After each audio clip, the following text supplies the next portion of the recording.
নওগাঁয় শতাব্দীর পর শতাব্দী ধরে কালের সাক্ষী হয়ে দাঁড়িয়ে পাহাড়পুর বৌদ্ধবিহার বা সোমপুর মহাবিহার।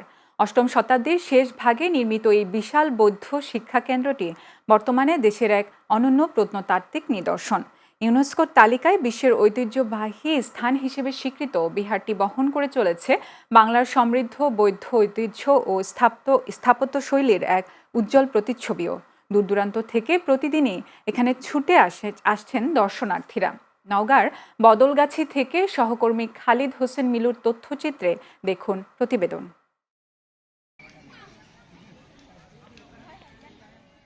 বাংলার গ্রীষ্মপ্রধান ও উর্বর বরেন্দ্র অঞ্চলে বিচিত্র জাতিগোষ্ঠীর আগমন ঘটে প্রাচীনকাল থেকেই। তাদের হাত ধরে গড়ে ওঠে সমৃদ্ধশালী রাজ্য, দুর্গ, মঠ, মন্দির, বিহার বা বিশ্ববিদ্যালয়। সময়ের বিবর্তনে সেসব আজ ধ্বংসস্তূপে পরিণত হয়েছে, কিন্তু রেখে গেছে স্মৃতিচিহ্ন। বাংলার সমৃদ্ধ ঐতিহ্যের তেমনই এক স্মারক পাহাড়পুর বৌদ্ধবিহার বা সোমপুর মহাবিহার। নওগাঁর বদলগাছি উপজেলায় অবস্থিত পাহাড়পুর বৌদ্ধবিহারকে বলা হয় অষ্টাদশ শতকে নির্মিত দক্ষিণ হিমালয়ের সবচেয়ে বড় বৌদ্ধবিহার। ইতিহাসবিদদের মতে আয়তনে পাহাড়পুরের সঙ্গে তুলনা হতে পারে কেবল ভারতের নালন্দা মহাবিহারের। শুধু ভারতীয় উপমহাদেশ নয়, বরং চীন, তিব্বত ও দক্ষিণ পূর্ব এশিয়ার বিভিন্ন স্থান থেকেও বৌদ্ধরা এখানে আসতেন জ্ঞান অন্বেষণে। সোমপুর মানে চাঁদের শহর বা নগরী। প্রাচীন বাংলার চাঁদের এই নগরী যেন ইতিহাসপ্রেমী ও পর্যটকদের জন্য এক অনন্য গন্তব্য। প্রতিদিনই দেশের বিভিন্ন প্রান্ত থেকে এখানে ছুটে আসছেন দর্শনার্থীরা। পাহাড়পুরের পরিবেশটা অনেক সুন্দর। এখানে এটা অনেক পুরাতন একটা জায়গা, তো পাহাড়পুর বৌদ্ধ বিহার ঐতিহাসিক পাহাড়পুরে ঘুরতে আসছিলাম। এখানকার পরিবেশ, ঐতিহাসিক জায়গা অনেক সুন্দর। এই প্রত্নতাত্ত্বিক নিদর্শনটা এর আগে আমার দেখা হয়নি, এই জন্যই মূলত আজকে আসা। ইতিহাসের সুলুক সন্ধানে পাহাড়পুর বৌদ্ধবিহারে আসছেন শিক্ষার্থীরা, আছে কোমলমতি শিশুরাও। এই বইয়ের পাতায় অনেক দেখেছি, পড়েছি, বৌদ্ধ বিহার পাহাড়পুর দেখার খুব ইচ্ছা ছিল, তাই সময় পেলাম, এসে সবাই দেখে গেলাম, দেখে খুবই ভালো লাগলো। আমি এখানে আমার মা বাবার ভাইয়ের সাথে ঘুরতে আসছি। কোশ্চেনটা অর্থাৎ যে মেইন বিহারটা, সেখানে আপনারা গেলে দেখবেন যে অনেক পরিমাণ ময়লা, যেটা অ্যাকচুয়ালি দার্শনিক হিসাবে খুবই ডিসঅ্যাপয়েন্টিং বিষয় ছিল। পাহাড়পুর বৌদ্ধবিহারের শীতের মৌসুমে পর্যটকদের আনাগোনা বেশি থাকে বলে জানাচ্ছে কর্তৃপক্ষ। প্রতি বছর যে টুরিস্ট আসে তার অধিকাংশ টুরিস্টরাই মূলত শীতকালীন সময় আসেন। আমরাও শীতকালীন সময় টুরিস্টদের গ্রহণ করার জন্য প্রস্তুতি নিয়ে থাকি। যেমন সৌন্দর্য উপভোগ করার জন্য আমরা আশেপাশে প্রচুর পরিমাণ বিভিন্ন প্রজাতির ফুলের চারা লাগিয়েছি। সচেতনতামূলক বেশ কিছু সাইনবোর্ড নির্মাণের কাজ চলমান আছে, যেগুলো মূলত আমরা শীতকালীন সময়ে দর্শনার্থীদের কথা চিন্তা করেই করে যাচ্ছি। ইউনেস্কোর তালিকায় বিশ্বের ঐতিহ্যবাহী স্থান হিসেবে স্বীকৃত সোমপুর মহাবিহারের প্রধান আকর্ষণ বিশাল চতুষ্কোণ আকৃতির মূল মন্দিরটি। 922 ফুট দৈর্ঘ্য এবং 916 ফুট প্রস্থের একটি বর্গাকৃতির খোলা চত্বরের মাঝে মন্দিরটির অবস্থান। পুরো কাঠামোটি এক প্রকার বিশ্ববিদ্যালয় পল্লীর মতো, যার কেন্দ্রস্থলে রয়েছে মূল উপাসনাগৃহ। মন্দিরের প্রতিটি দেয়ালে খোদাই করা রয়েছে টেরাকোটা শিল্পকর্ম, যেখানে বিভিন্ন ধর্মীয় কাহিনী, জীবনচিত্র, প্রাণী ও পুষ্পলতা নিপুণভাবে ফুটিয়ে তোলা হয়েছে, যা সে সময়ের শিল্পীদের দক্ষতা ও সৃজনশীলতার সাক্ষ্যই বহন করছে। Saifur Rahman Rubel, channel S, news desk. ত্রয়োদশ জাতীয় সংসদ নির্বাচন উপলক্ষে বাংলাদেশ জামাতে ইসলামের জাতীয় নির্বাচন পরিচালনা কমিটির বৈঠক অনুষ্ঠিত হয়েছে। শুক্রবার সন্ধ্যায় সংগঠনের কেন্দ্রীয় কার্যালয়ে বৈঠকটি অনুষ্ঠিত হয়। বৈঠকে সভাপতিত্ব করেন জামাতের জাতীয় নির্বাচন পরিচালনা কমিটির সভাপতি মাওলানা এটিএম মাসুম। কমিটির সদস্য সচিব মাওলানা আব্দুল হালিম বৈঠকটি পরিচালনা করেন। সভায় নির্বাচন পরিচালনার কার্যক্রম আরও গতিশীল করার লক্ষ্যে একাধিক সাব কমিটি গঠন এবং সংশ্লিষ্টদের মধ্যে দায়িত্ব বণ্টন করা হয়। এ সময় বক্তারা অভিযোগ করেন, আসন্ন জাতীয় সংসদ নির্বাচনের সব রাজনৈতিক দলের জন্য সমান সুযোগ বা লেভেল প্লেইং ফিল্ড বিদ্যমান নেই। এ ধরনের পরিস্থিতিতে অবাধ, সুষ্ঠু ও গ্রহণযোগ্য নির্বাচন আয়োজন সম্ভব নয় বলেও আশঙ্কা করেন তারা। সভায় কমিটির সদস্যবৃন্দরা উপস্থিত ছিলেন। রাজধানী কারওয়ান বাজারের তেজতুরি বাজারে স্বেচ্ছাসেবক দলের নেতা আজিজুর রহমান মুসাব্বির হত্যার ঘটনায় প্রধান শুটার সহ 3 জনকে গ্রেফতার করেছে পুলিশ। গভীর রাতে মানিকগঞ্জ এবং গাজীপুর জেলায় অভিযান চালায় ঢাকা মেট্রোপলিটন পুলিশের গোয়েন্দা শাখার একটি দল। অভিযান শেষে এই হত্যাকাণ্ডের প্রধান শুটার সহ 3 জনকে আটকের কথা জানায় ডিবি। এর আগে মুসাব্বির হত্যাকাণ্ড সংশ্লিষ্ট আরও একটি ভিডিও ফুটেজ আসে পুলিশের হাতে। পুলিশ জানায়, নতুন পাওয়া ভিডিও ফুটেজে শুটারদের চেহারা আরও স্পষ্ট হয়, যা বিশ্লেষণ করে হত্যায় জড়িত অন্যান্যদেরও গ্রেফতারের চেষ্টা চলছে। আসন্ন ত্রয়োদশ জাতীয় সংসদ নির্বাচনে রিটার্নিং কর্মকর্তাদের দেয়া সিদ্ধান্তের বিরুদ্ধে দায়েরকৃত আপিল আবেদনের শুনানি শুরু হয়েছে।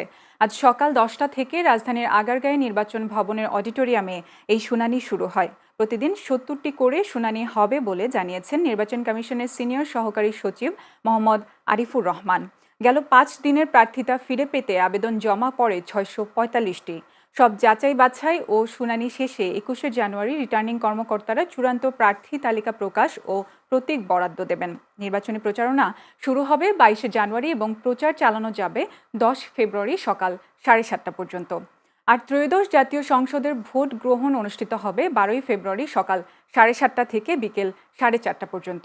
এদিকে নির্বাচনে ভোট কেন্দ্র ও তার আশেপাশে সন্ত্রাসমূলক কার্যকলাপ, জাল ভোট দেয়া এবং অস্ত্র প্রদর্শন বা ব্যবহার কঠোরভাবে প্রতিরোধের নির্দেশ দিয়েছে ইসি। একই সঙ্গে নির্বাচনকে শান্তিপূর্ণ ও নির্ভেজাল রাখতে প্রার্থী, এজেন্ট ও সমর্থকদের বেআইনি কার্যক্রম থেকে বিরত থাকতে বলা হয়েছে। নওগাঁয় শতাব্দীর পর শতাব্দী ধরে কালের সাক্ষী হয়ে দাঁড়িয়ে পাহাড়পুর বৌদ্ধবিহার বা সোমপুর মহাবিহার। 8ম শতাব্দীর শেষ ভাগে নির্মিত এই বিশাল বৌদ্ধ শিক্ষা কেন্দ্রটি বর্তমানে দেশের এক অনন্য প্রত্নতাত্ত্বিক নিদর্শন। ইউনেস্কোর তালিকায় বিশ্বের ঐতিহ্যবাহী স্থান হিসেবে স্বীকৃত বিহারটি বহন করে চলেছে বাংলার সমৃদ্ধ বৌদ্ধ ঐতিহ্য ও স্থাপত্যশৈলীর এক উজ্জ্বল প্রতিচ্ছবিও। দূর দূরান্ত থেকে প্রতিদিনই এখানে ছুটে আসছেন দর্শনার্থীরা। নওগাঁর বদলগাছি থেকে সহকর্মী খালিদ হোসেন মিলুর তথ্যচিত্রে দেখুন প্রতিবেদন। বাংলার গ্রীষ্মপ্রধান ও উর্বর বরেন্দ্র অঞ্চলে বিচিত্র জাতিগোষ্ঠীর আগমন ঘটে প্রাচীনকাল থেকেই। তাদের হাত ধরে গড়ে ওঠে সমৃদ্ধশালী রাজ্য, দুর্গ, মঠ, মন্দির, বিহার বা বিশ্ববিদ্যালয়। সময়ের বিবর্তনে সেসব আজ ধ্বংসস্তূপে পরিণত হয়েছে, কিন্তু রেখে গেছে স্মৃতিচিহ্ন। বাংলার সমৃদ্ধ ঐতিহ্যের তেমনই এক স্মারক পাহাড়পুর বৌদ্ধবিহার বা সোমপুর মহাবিহার। প্রধানমন্ত্রী ও বিএনপি চেয়ারপারসন বেগম খালেদা জিয়ার রুহের মাগফিরাত কামনায় পঞ্চগড়ের দেবীগঞ্জে দোয়া মাহফিল অনুষ্ঠিত হয়েছে। শুক্রবার দেবীগঞ্জ উপজেলার অলদিনী সরকারি বালিকা উচ্চ বিদ্যালয় মাঠে দোয়ার আয়োজন করা হয়। এতে প্রধান অতিথি ছিলেন বিএনপির কেন্দ্রীয় কমিটির সদস্য ফরহাদ হোসেন আজাদ। এদিকে সাবেক প্রধানমন্ত্রী বেগম খালেদা জিয়ার বিদেহী আত্মার শান্তি কামনায় নওগাঁয় ভাগবত গীতা পাঠ ও মতবিনিময় সভা অনুষ্ঠিত হয়েছে। শুক্রবার সন্ধ্যায় শহরের আনন্দমঠ দক্ষিণ ঘোষপাড়ায় সভা অনুষ্ঠিত হয়।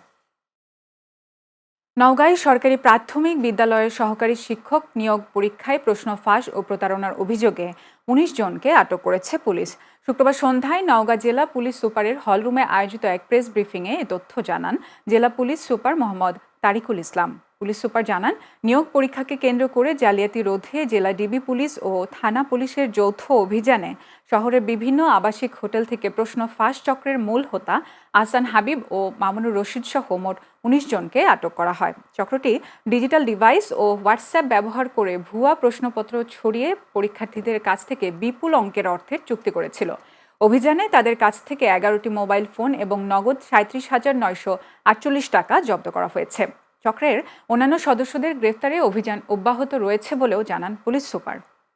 ঢাকা মাওয়া এক্সপ্রেসওয়ের মুন্সিগঞ্জের শ্রীনগরে ফেরিঘাট এলাকায় একটি যাত্রীবাহী বাসের ধাক্কায় এক মোটর সাইকেল চালক সহ 2 জন নিহত হয়েছে। শুক্রবার সন্ধ্যায় বরিশাল থেকে ছেড়ে আসা ঢাকামুখী সৌরভী পরিবহন নামের একটি যাত্রীবাহী বাস নিয়ন্ত্রণ হারিয়ে পেছন থেকে একটি মোটরসাইকেলকে সজোরে ধাক্কা দেয়। এতে ঘটনাস্থলে মোটরসাইকেল চালক মারা যায়। এই সময় মোটরসাইকেলে থাকা আরোহী গুরুতর আহত হয়। পরে তাকে উদ্ধার করে শ্রীনগর উপজেলা স্বাস্থ্য কমপ্লেক্সে নিয়ে গেলে কর্তব্যরত চিকিৎসক তাকে মৃত ঘোষণা করেন। বিষয়টি নিশ্চিত করেছেন শ্রীনগর ফায়ার সার্ভিসের স্টেশন অফিসার দেওয়ান আজাদ।